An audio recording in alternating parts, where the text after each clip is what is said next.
If you need favor in the sight of man, go to God first, not next. And let me show you who did that in the Bible.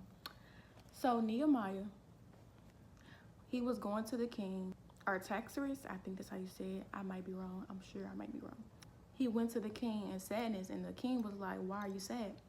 So he explained. He said, I was very much afraid, but I said to the king, may the king live forever. Why should my face not look sad when the city where my ancestors are buried lies in ruin, and its gates have been destroyed by fire?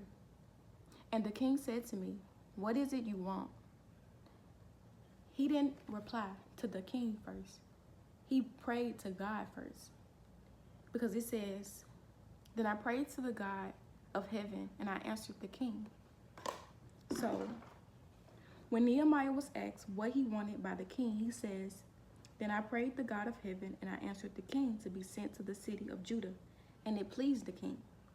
Going to God took away his fear and replaced it with boldness. In the previous verses, he stated he was afraid to go to the king about it. He also asked for letters to the governors as well as letters to Asaph.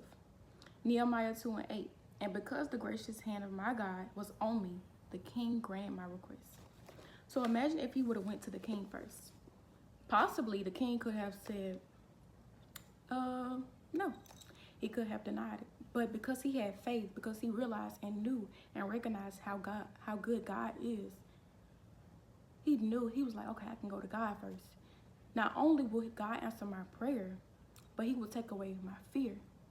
He will give me the faith to believe that even if it don't turn out how I'm thinking, how I want, God gonna make something happen. And we gotta have that same faith and boldness as Nehemiah did.